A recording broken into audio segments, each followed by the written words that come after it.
এই ছাত্র আন্দোলন না হইলে খালেদা জিয়া মুক্তি পাইতো না। এই ছাত্র আন্দোলন না হইলে তারেক জিয়া কথা বলতে পারতো না। এই ছাত্র আন্দোলন না হইলে কোন অন্য দল রাজপথে দাঁড়ানোর কোন সক্ষমতা দেখাতে পারতো না। এই ছাত্র আন্দোলন না হইলে উচ্চ পদস্থ নেতা কর্মীরা আজকে স্বাধীনভাবে নির্বাচন দাও এই কথা বলার দুঃসাহস করতো না।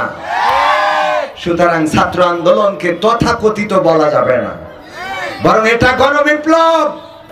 রক্ত দিয়েছে ছাত্ররা, হাজারেরও অধিক শহীদ হয়েছে, 20,000-এর অধিক আহত হয়েছে, হাত হারিয়েছে, পা হারিয়েছে, চোখ হারিয়েছে, কান হারিয়েছে।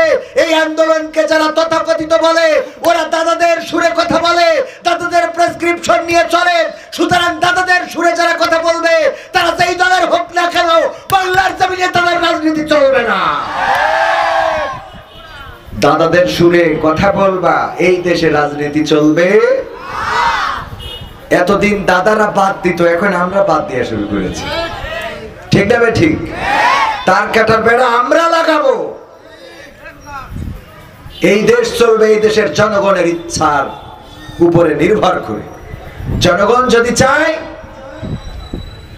ডক্টর ইউনূসকে ক্ষমতায় রাখবে, জনগণ যদি চায় বিএনপি কে ক্ষমতায় আনবে, জনগণ যদি চায় জামাতকে ক্ষমতায় আনবে, জনগণ যেটা সিদ্ধান্ত নেবে সেই জনগণের দেওয়া রায়ে এই দেশের সরকার প্রতিষ্ঠিত হবে। বলেন ঠিক কিনা?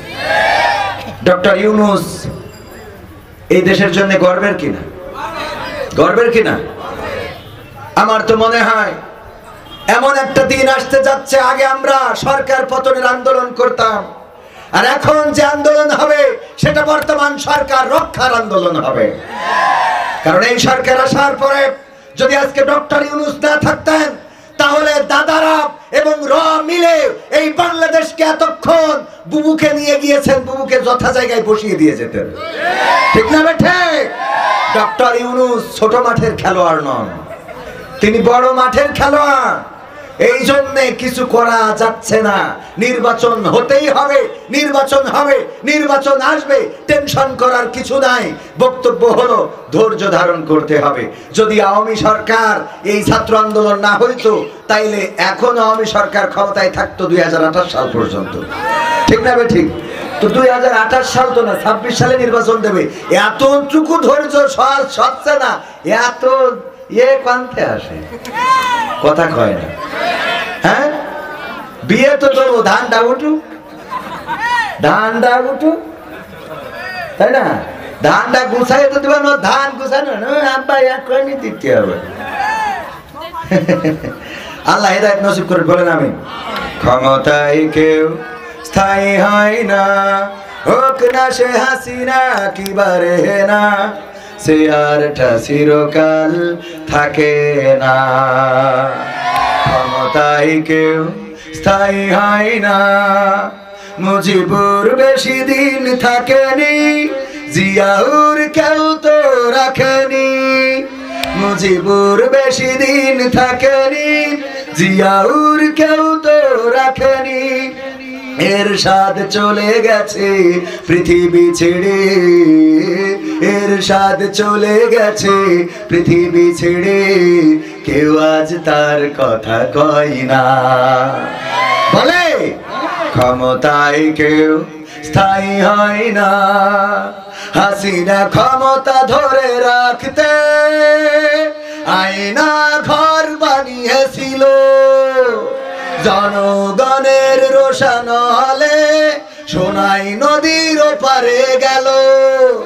হাসিনা ক্ষমতা ধরে রাখতে আয়না ঘর বানিয়েছিল, জনগণের রোশন হলে দাদার দেশে পালিয়ে গেল।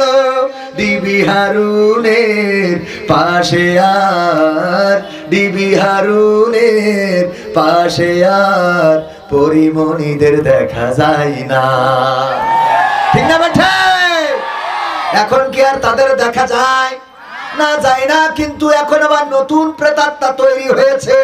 ডক্টর ইউনূসের কাছে নারীবাদীরা গিয়েছে, যে বলেছে যৌনকর্মী যারা তাদেরকে শ্রমিকের অধিকার দিতে হবে। বলেন নাউজুবিল্লাহ।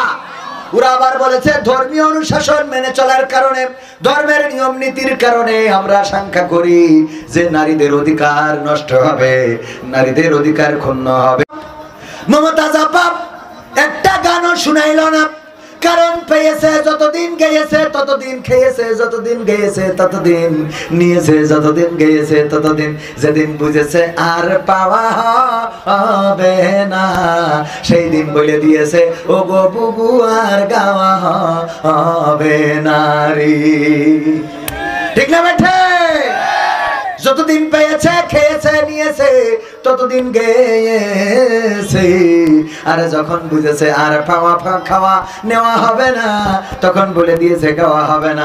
তবে একদম গায় না তা না, মাঝে মাঝে গোপনে, না অসুবিধা নেই, মাঝে মাঝে গোপনে যে গায় ও আমার দরদি আগে জানলে তোর ভাঙা নৌকায় চড়তাম না, ভাঙা নৌকায় চড়তাম না, এই বিপদে পড়তাম না, ওরে বর্ডারেতে খাইলাম ধরা বিসিটাও তো পাইলাম না, আগে জানলে তোর ভাঙা নৌকায় চড়তাম না। ঠিক না বেঠা?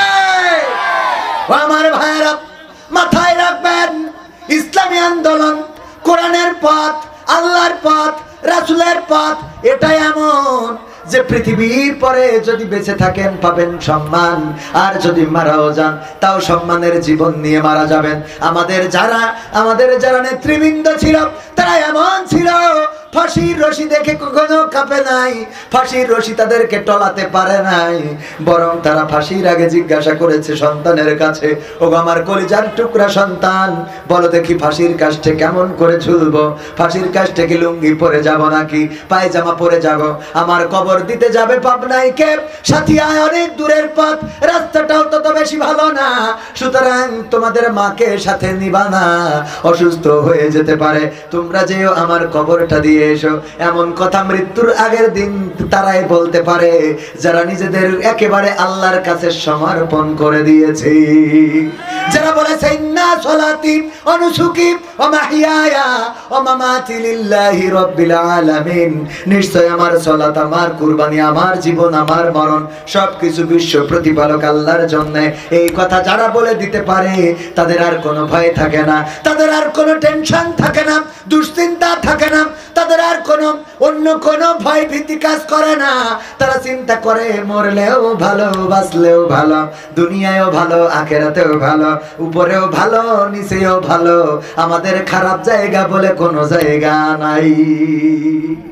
কথা কয় না? ঠিক না?